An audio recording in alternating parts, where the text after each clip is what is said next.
नमस्कार, मैं विश्वास राय आपका स्वागत करता हूं टारगेट विद विश्वास राय चैनल में। बच्चों, हमने सामान्य भूगोल पे, भारत के भूगोल के सामान्य परिचय पे पहला वीडियो हमने भाग 1 के नाम से अपलोड किया है और उस भाग 1 के वीडियो में हमने उनके नामाकरण, भारत के नामकरण पे, उसके अक्षांशीय विस्तार, उसके देशांतरीय विस्तार, कर्क रेखा, भारत के मानक समय रेखा पर हमने विधिवत रूप से चर्चा की है। यदि आपने वो वीडियो नहीं देखा है तो जल्द ही प्लेलिस्ट में जाकर आप उस वीडियो को देख सकते हैं। तथा आज का जो वीडियो है वो सामान्य परिचय के ही भाग 2 पर है।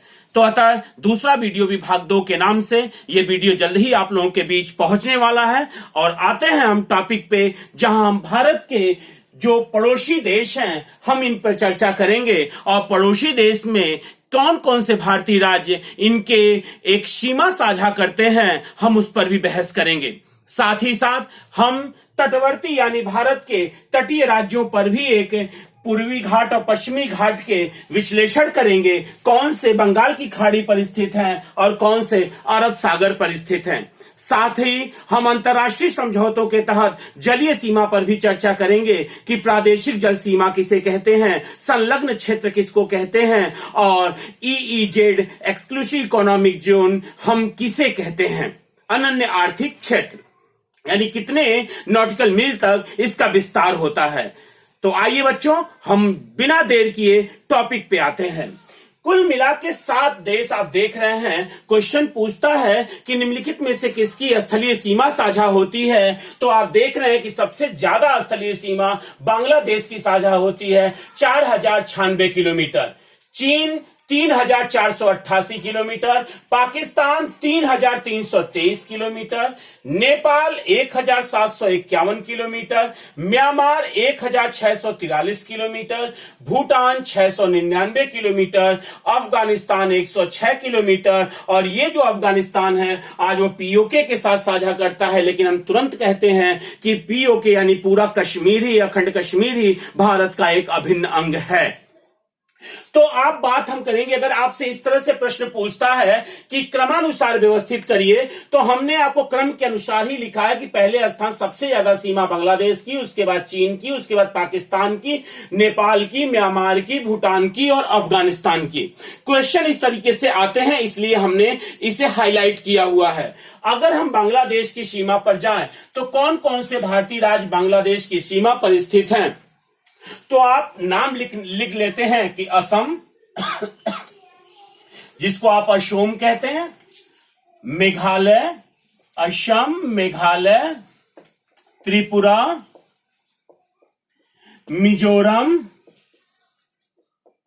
मिजोरम और पश्चिम बंगाल, यानी इतने राज्य बांग्लादेश की सीमा से सटे हुए राज्य हैं। तो क्वेश्चन आपसे पूछता है निम्नलिखित में से कौन सा राज्य बांग्लादेश की सीमा को स्पर्श करता है या नहीं करता है। तो आपका आंसर होगा असम, मेघालय, त्रिपुरा, मिजोरम और पश्चिम बंगाल जो हैं बांग्लादेश की सीमा को टच करते हैं, स्पर्श करते हैं। वहीं पर यदि हम चीन के साथ आ जाएं तो चीन के साथ जम्मू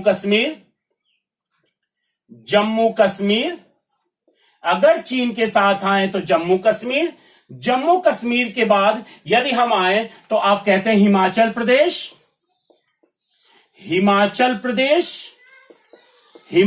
प्रदेश के बाद आप आते हैं तो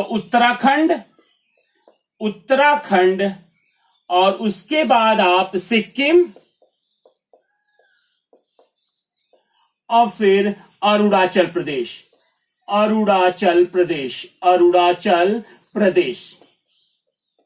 यानी जम्मू कश्मीर, हिमाचल प्रदेश, उत्तराखंड, सिक्किम और अरुणाचल प्रदेश की सीमा चीन को स्पर्श करती है। अब आते हैं हम पाकिस्तान पे। तो आप पाकिस्तान पे अगर हम आए तो पाकिस्तान से गुजरात,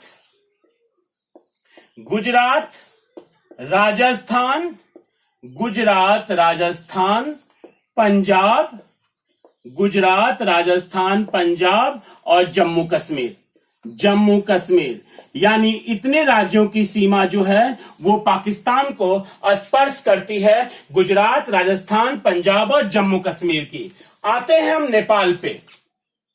अगर नेपाल को हम देखें तो नेपाल में उत्तर प्रदेश, ध्यान देंगे बच्चों, उत्तर प्रदेश, उत्तर प्रदेश के बाद उत्तराखंड,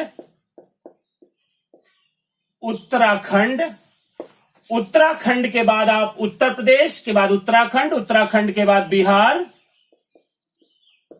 उत्तर प्रदेश, उत्तराखंड, उत्तराखंड के बाद बिहार, बिहार के बाद सिक्किम और सिक्किम के बाद पश्चिम बंगाल, पश्चिम बंगाल। यानी इतने राज्यों की सीमा नेपाल को स्पर्श करती है। हम आते हैं नेपाल के बाद म्यांमार पे। म्यांमार की सीमा पे यदि हम आ जाएं तो म्यांमार की सीमा से जो स्पर्श होते हैं अरुणाचल प्रदेश, अरुणाचल प्रदेश, अरुणाचल प्रदेश के बाद नागालैंड, नागालैंड, नागालैंड के बाद मणिपुर और मणिपुर के बाद मिजोरम। इतने राज्यों की सीमा आपकी स्पर्श होती है म्यांमार से। अब हम आते हैं भूटान पे। 699 किलोमीटर। अगर हम भूटान पे आ जाएं तो भूटान के साथ आपकी सिक्किम, सिक्किम के बाद आपका असोम, असोम के बाद आपका अरुणाचल प्रदेश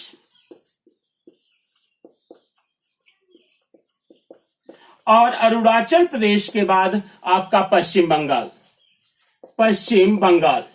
इतने राज्यों की सीमा आपकी स्पर्श होती है भूटान के साथ। और अफगानिस्तान के साथ जो सबसे छोटी सीमा लगती है, जो सबसे छोटी सीमा लगती है वो है जम्मू कश्मीर की। जम्मू कश्मीर की जो सबसे छोटी सीमा लगती है वो सीमा आपकी आती है जम्मू कश्मीर की। यानी आप देख रहे हैं, इसे आपको याद करना पड़ेगा कि बांग्लादेश, असम, मेघालय, त्रिपुरा, मिजोरम, पश्चिम बंगाल, चीन के साथ जम्मू कश्मीर, हिमाचल प्रदेश, उत्तराखंड, सिक्किम, अरुणाचल प्रदेश, पाकिस्तान के साथ गुजरात, राजस्थान, पंजाब और जम्मू कश्मीर, नेपाल के साथ उत्तर प्रदेश, उत्तराखंड, बिहार, सिक्किम और पश्चिम बंगाल, और साथ ही म्यांमार के साथ अरुणाचल प्रदेश, नागालैंड, मणिपुर और मिजोरम, और भूटान के साथ सिक्किम है, असम है, अरुणाचल प्रदेश और पश्चिम बंगाल, और अफगानिस्तान के साथ जम्मू कश्मीर की सीमा साझा होती है। जम्मू कश्मीर की सीमा साझा होती है और कुल सीमा जो कि एक विदेशी देशों के साथ लगती है, तो कुल राज्य 17 राज्य हैं जिनकी सीमाएं अनेक देशों के साथ साझा होती हैं, साझा होती हैं। 17 देश की सीमाएं हैं, 17 राज्य हैं जो कि विदेशी देशों के राज्यों की सीमा पर स्थित हैं। साथ ही आते हैं हम अपने तटवर्ती इलाके पे। आप पढ़ रहे हैं भारत का सामान्य परिचय। अगर इसे आप स्क्रीनशॉट लेना चाहें तो आप ले सकते हैं। अब हम आते हैं अपने तटवर्ती इलाकों पे। बहुत ध्यान से देखिएगा कि क्वेश्चन यहां से पूछे जाते हैं, क्वेश्चन यहां से पूछे जाते हैं और बार बार क्वेश्चन पूछे गए क्वेश्चन हैं यहां से। आइए देखते हैं। अगर हम अपने भारत के प्रायद्वीप को ले लें,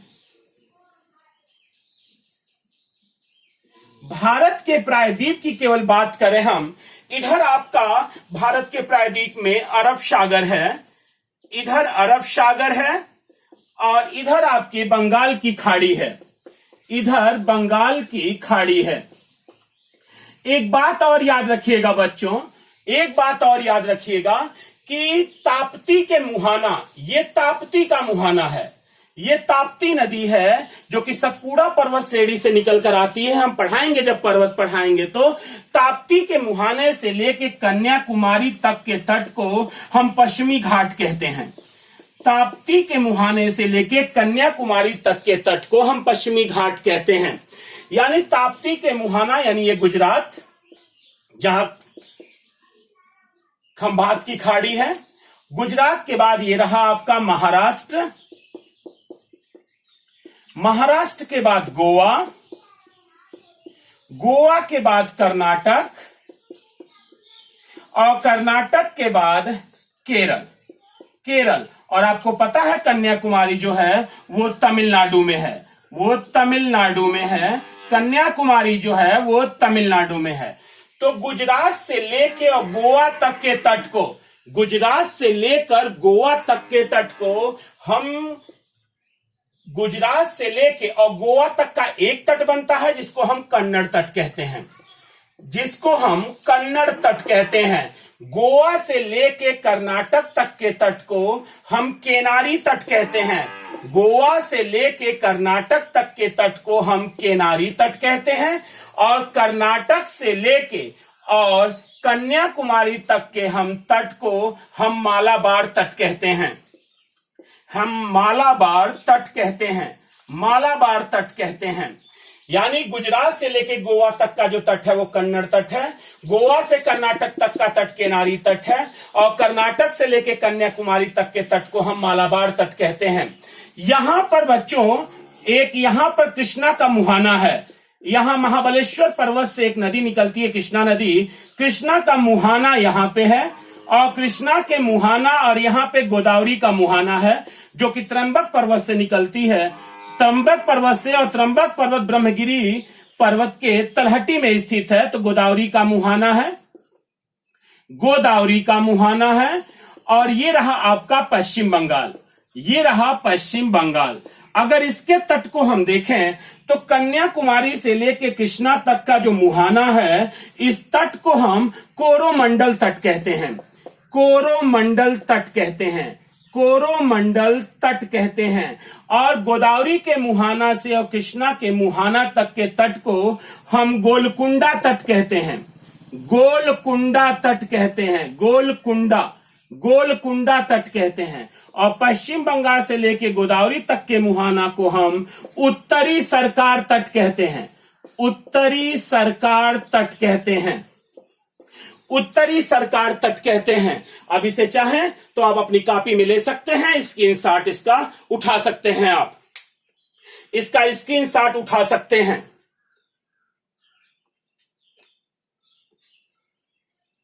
इसका स्क्रीनशॉट ले सकते हैं।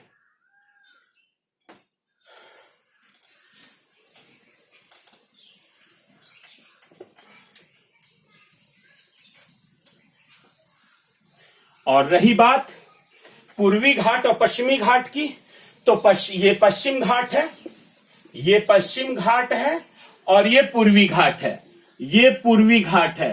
तो पश्चिमी घाट पे आप देख रहे हैं कि गुजरात, गुजरात, महाराष्ट्र, गोवा, कर्नाटक, केरल, और यहां से देख रहे हैं आपकी तमिलनाडु, तमिलनाडु के बाद आपका आंध्र प्रदेश, आंध्र प्रदेश, और आंध्र प्रदेश के बाद ओडिशा, ओडिशा, और ओडिशा के बाद पश्चिम बंगाल, ओडिशा के बाद पश्चिम बंगाल। ये आपके पश्चिमी घाट और पूर्वी घाट पर स्थित राज्य हैं। एक चीज ध्यान और दीजिएगा, यदि आपसे पश्चिमी घाट पर स्थित राज्य पूछता है और पश्चिमी तट पर स्थित राज्य पूछता है, तो दोनों में बच्चों अंतर है।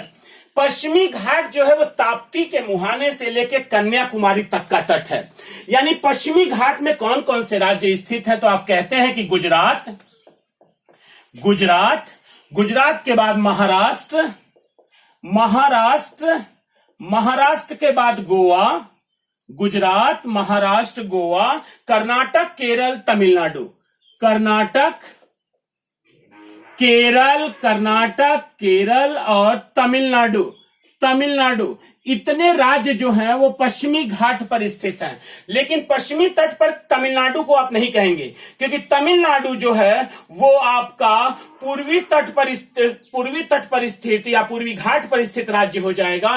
पश्चिमी तट पर जब आप आएंगे तो आप कहेंगे गुजरात, गुजरात, महाराष्ट्र, गोवा, कर्नाटक, कर्नाटक, केरल। यानी आपसे क्वेश्चन पूछने वाला है कि निम्नलिखित में से कौन सा राज्य पश्चिमी घाट का या पश्चिमी तट का हिस्सा नहीं है। तो याद रखिएगा, पश्चिमी घाट में तमिलनाडु है लेकिन पश्चिमी तट में तमिलनाडु नहीं है। यानी पश्चिमी घाट में राज्यों की संख्या 6 है और पश्चिमी तट पर राज्यों की संख्या गुजरात, महाराष्ट्र, गोवा, कर्नाटक और केरल है, यानी 5 है, यानी 5 है। बढ़िया, अगले टॉपिक पे आते हैं बच्चों, अगले टॉपिक पे हम आते हैं। अगले टॉपिक की यदि हम बात करें, अगले टॉपिक की यदि हम बात करें तो हम अंतर्राष्ट्रीय सीमा के अनुसार, अंतर्राष्ट्रीय संगठनों के अनुसार सामुद्रिक सीमा हमारी तक कहां तक जाती है। तो सामुद्रिक सीमा, एक बात याद रखिएगा, सामुद्रिक सीमा जो होती है हमारी, आप बार बार सुनते होंगे सामुद्रिक सीमा। तो सामुद्रिक सीमा 3 प्रकार की होती है। प्रादेशिक जल सीमा, पहला होता है प्रादेशिक जल सीमा, प्रादेशिक जल सीमा। दूसरा होता है संलग्न क्षेत्र, कॉन्टिन्यूअस जोन कहलाती है, संलग्न क्षेत्र। और तीसरा है अनन्य आर्थिक क्षेत्र, अनन्य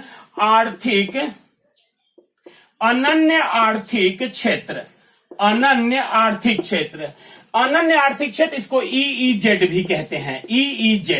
याद रखिएगा बच्चों कि जो प्रादेशिक जल सीमा होती है वह आधार रेखा से 12 समुद्री मील तक होती है, 12 समुद्री मील तक होती है, आधार रेखा से 12 समुद्री मील तक होती है। और इस क्षेत्र में कोई भी, यानी पूर्ण हक होता है किसी भी देश का। यानी यदि भारत के दृष्टिकोण से देखें तो आधार रेखा से 12 समुद्री मील तक भारत को पूर्ण अधिकार प्राप्त है, और भारतीय दंड संहिता का विधान इसी 12 समुद्री मील के अंदर तक लागू होता है, उसके बाहर लागू IPC नहीं होती। यानी भारतीय दंड संहिता 12 समुद्री मील तक लागू है, 12 समुद्री मील तक भारत को संपूर्ण अधिकार प्राप्त है, वो इस क्षेत्र में कुछ भी कर सकता है। दूसरा संलग्न क्षेत्र जिसे कहते हैं, वो आधार रेखा से 24 समुद्री मील तक है, आधार रेखा से 24 समुद्री मील तक है, 24 समुद्री मील तक। और इस आधार रेखा से 24 समुद्री मील तक, यानी 12 समुद्री मील तक आपका प्रादेशिक जल सीमा है, और 24 समुद्री मील तक आपका संलग्न क्षेत्र है, जहां पर आपको वित्तीय अधिकार प्राप्त है, आप सीमा शुल्क की वसूली कर सकते हैं, सीमा शुल्क की वसूली कर सकते हैं, तथा साफ सफाई पर भी आपका अधिकार है, साफ सफाई भी कर सकते हैं। ये आपका संलग्न क्षेत्र पर आपका अधिकार है। जहां तक बात रही बच्चों EEZ की, अनन्य आर्थिक क्षेत्र की, तो अनन्य आर्थिक क्षेत्र आधार रेखा से 200 समुद्री मील तक है, 200 समुद्री मील तक है, आधार रेखा से 200 समुद्री मील तक है। और एक बात और याद रखिएगा बच्चों, इस 200 समुद्री मील तक अनुसंधान कार्य, नए द्वीपों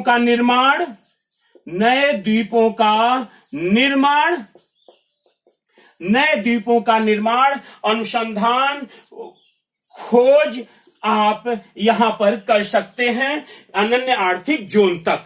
और उसके बाद सभी देशों को समान अधिकार प्राप्त हो जाते हैं।